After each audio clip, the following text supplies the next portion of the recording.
o hacer una poesía satírica contestataria. El legado, es decir, vamos a ver, ¿dónde están los poetas nadaístas? En los años 60, una revolución en la cultura. Santiago Castro plantea que el 9 de abril es un acontecimiento que dividió la historia de Colombia en dos y que precipitó una serie de cambios con relación a la cultura de nuestra sociedad.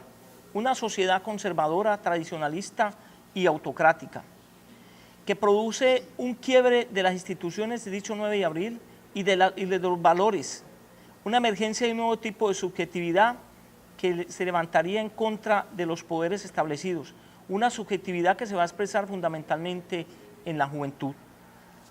Es decir, dentro de esta expresión de rebeldía que se presenta después del 9 de abril, Santiago Castro ubica el nadaísmo. El nadaísmo como una expresión estética y sobre todo una expresión en el arte literario, pero que también de alguna manera es una expresión cultural, contracultural, una fractura en la estética y sobre todo una fractura en la cultura. En el año 1958 entonces, que es el año en que el Frente Nacional prácticamente se instala después de la caída de la dictadura de Rojas Pinilla, aparece un fenómeno cultural importantísimo que es la televisión, dice Santiago ahí, como un artefacto que revoluciona la cultura.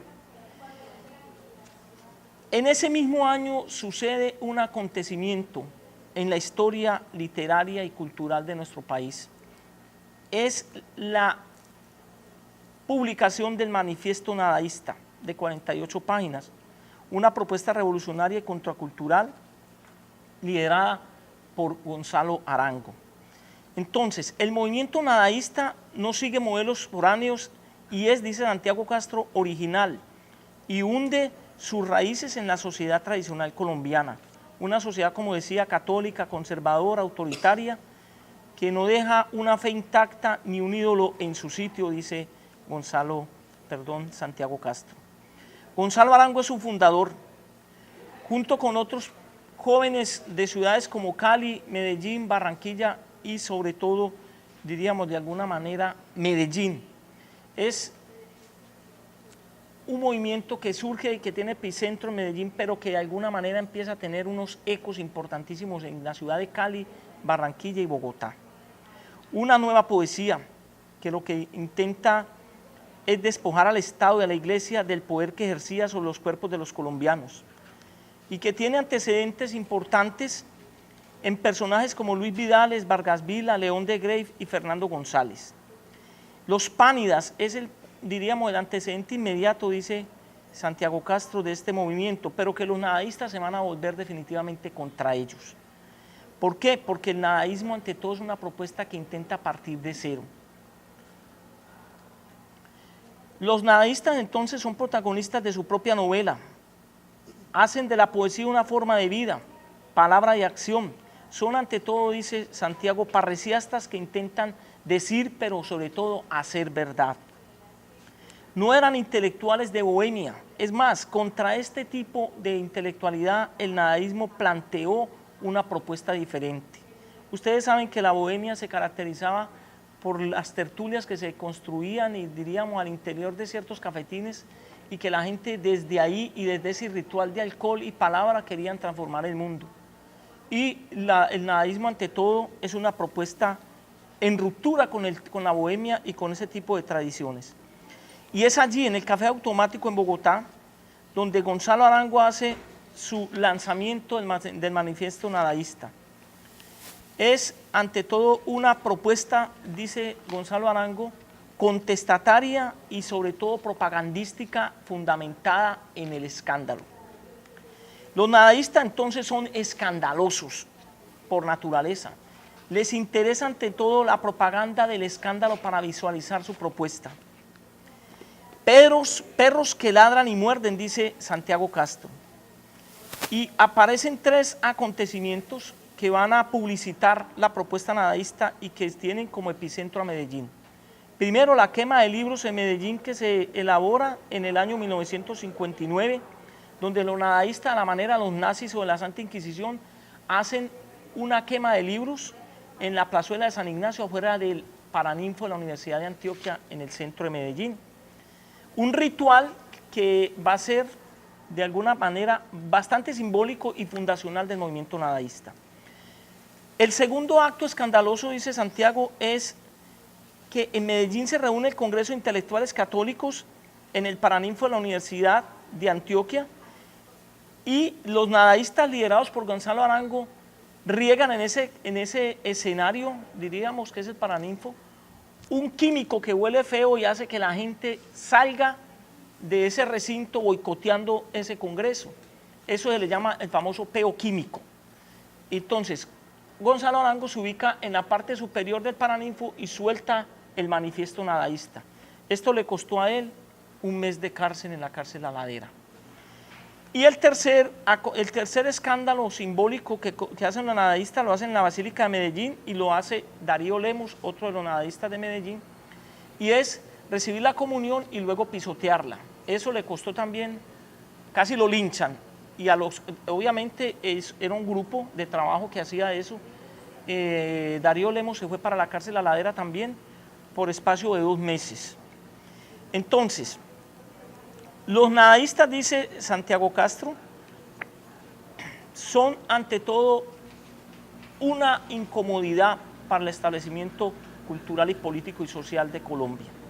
Y son una incomodidad porque ante todo están planteando dentro de su doctrina una ruptura permanente con este tipo de poderes tradicionales y conservadores.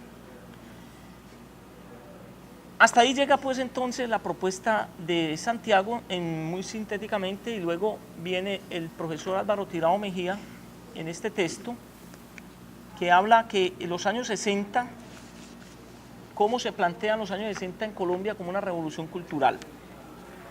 Los años 60 entonces el mundo vivió múltiples cambios a nivel cultural, la irrupción masiva de la juventud como actor autónomo y rebelde.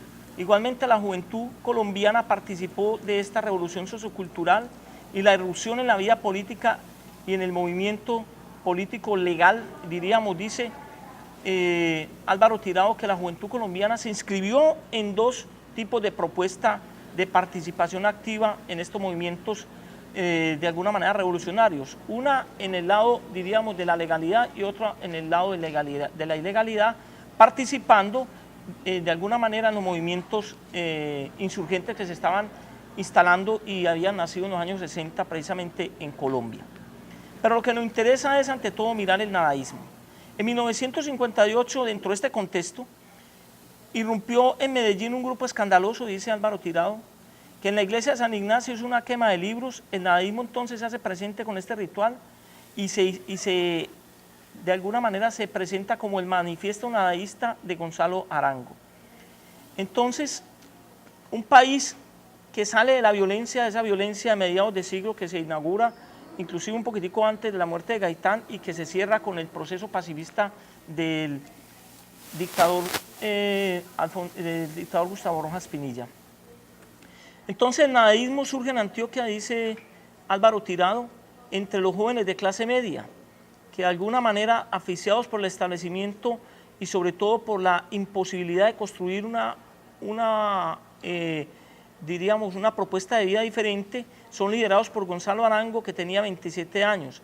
Entre estos primeros nadaístas antioqueños están Amílcar Osorio, Eduardo Escobar, Alberto Escobar, Humberto Navarro, Jaime Espinel, Darío Lemos, Jaime Jaramillo Escobar, llamado X504, Luis Darío González y Malgrén Restrepo. En Cali aparecen J. Mario Arbeláez, Alfredo Sánchez, Elmo Valencia y Diego León Giraldo. En Barranquilla, José Javier Sierra, Jorge Sierra, Alberto Sierra, Darquico Inestrosa, Fanny Buitrago, y hablé con el profesor Córdoba, que me dijo que hay un nadaísta también muy activo que se llama Guillermo Tedio. Pero Alberto Sierra hay que ubicarlo para Cartagena. ¿Para Cartagena? Bueno, entonces hay un error pues del profesor Álvaro Tirado, que lo ubica en Barranquilla.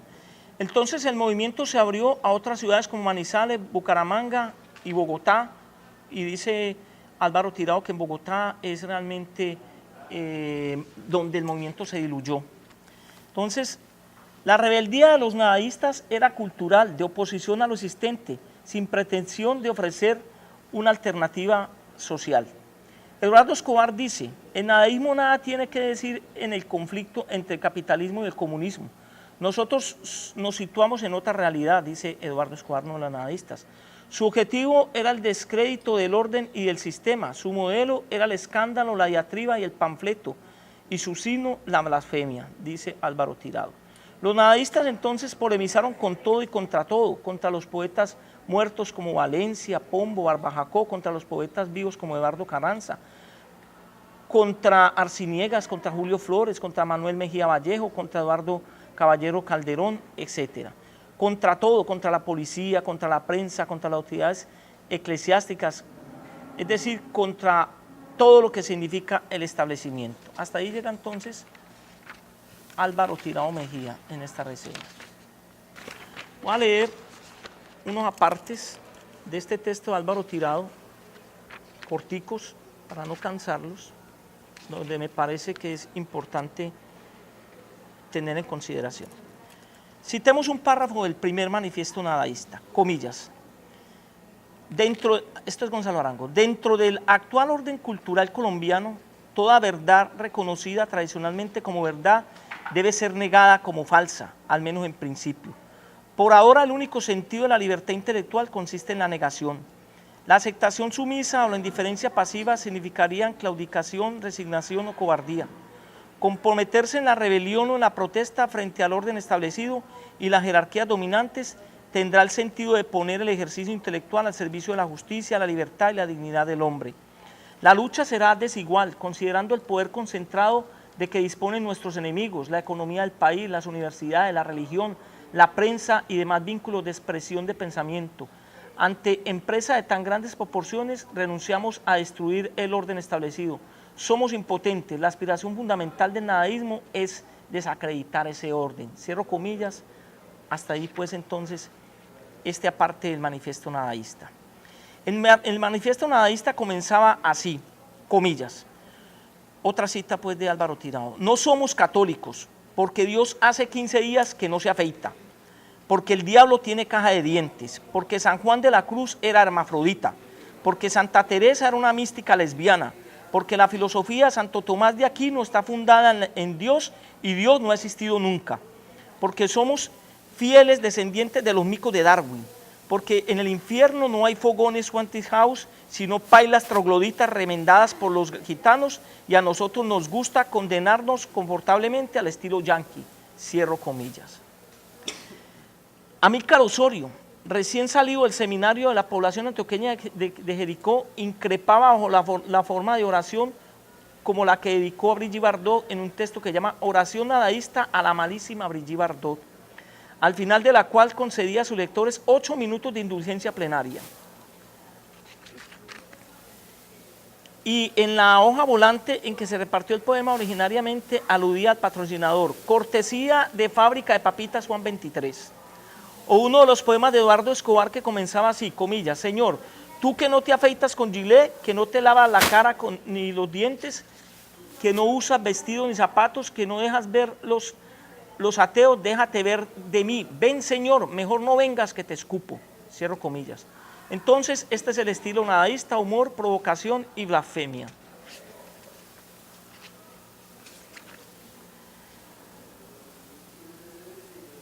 Bueno, entonces, hasta aquí pues se ríe uno con todas estas locuras de los nadaístas y ese tipo de poesía.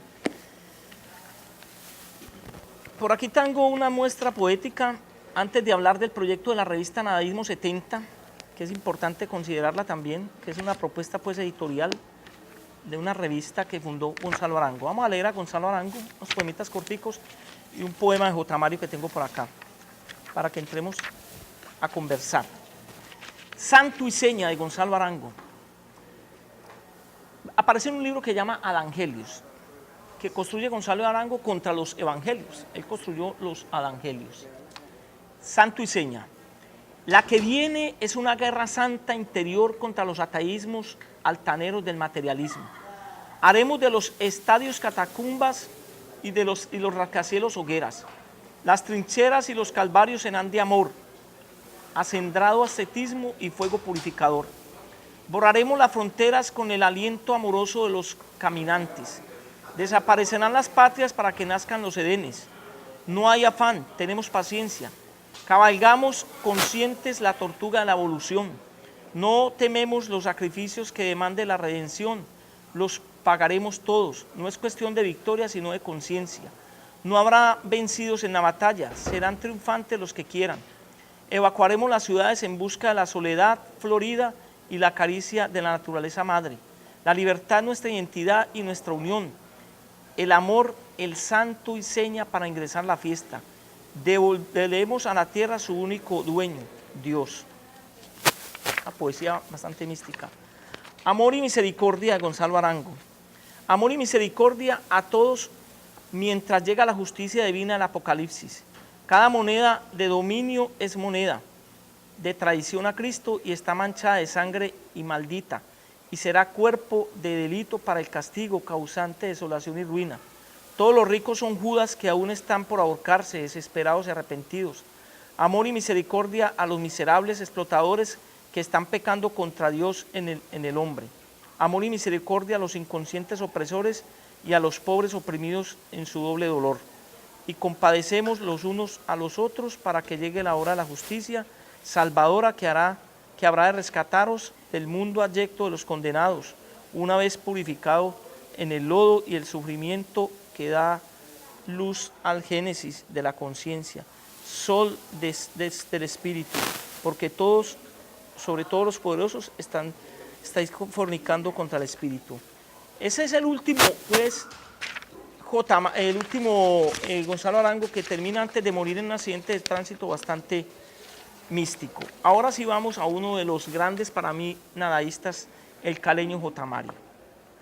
Nada más bello que lavarse los dientes en la ventana con la ciudad que comience a echar humo, con la ciudad que levanta persianas, con la ciudad atravesada por las ambulancias de leche y piernas de adolescente rumbo a su diversión estival, con la ciudad donde su retrato marca la hora de mi muerte cada 5 segundos, con la ciudad que ha tomado mi forma como el agua, toma la forma del recipiente donde vive, escudriñar en el buzón la mano amiga que te habla, desde un país donde ya es hora de acostarse, escribir en el muro como propósito del día, amortiguar el odio, mírate el pene mientras duermes, olvidar por segunda vez, por tercera vez, por cuarta vez, hasta que se haya olvidado del todo, meter la mano en el espejo para sacar de él todo lo necesario para reconstruirse, para no padecer hambre, sed, desnudez o deseo, y reírse la locura sentado en el adverso de la luna. Sigue J. Mario. ¿Quién está barriendo el ala norte de la casa donde vivió mi tía a esta hora de la noche en que duermen los restos de la familia? Los que vamos quedando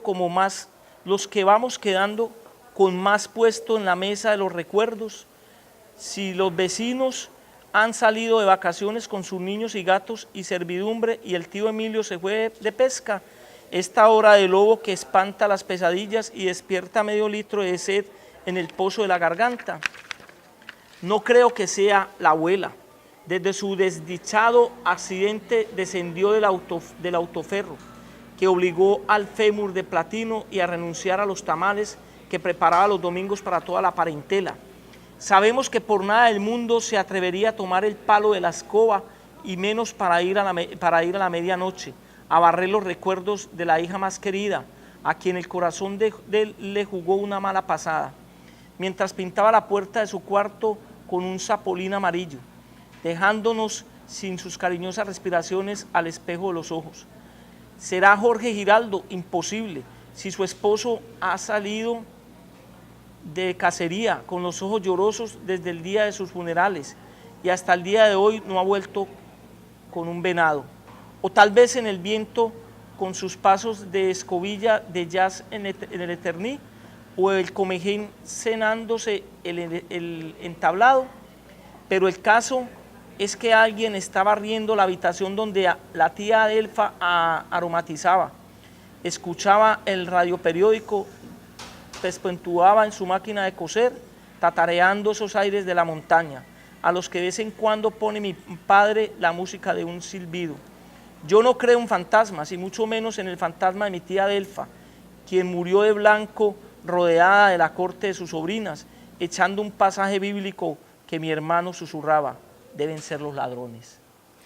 Entonces esta es una de las muestras pues bastante simbólicas de estos señores nadaístas. Y ya para terminar, voy a leer un texto del profesor Álvaro Acevedo Tarazona,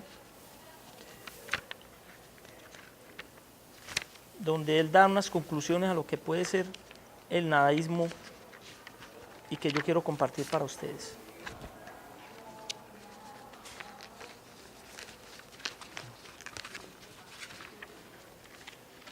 El arte retarda un poco el tiempo, promueve sentido de vida y de mundo.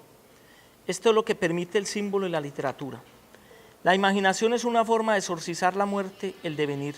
Sin la literatura sería imposible esta constatación permanente relacional de la inevitabilidad de la muerte. Los estudios del tiempo, la concepción del eterno retorno, la repetición del tiempo, son una antifrasis, una negación de la negación, una manera de repensar el devenir de la muerte.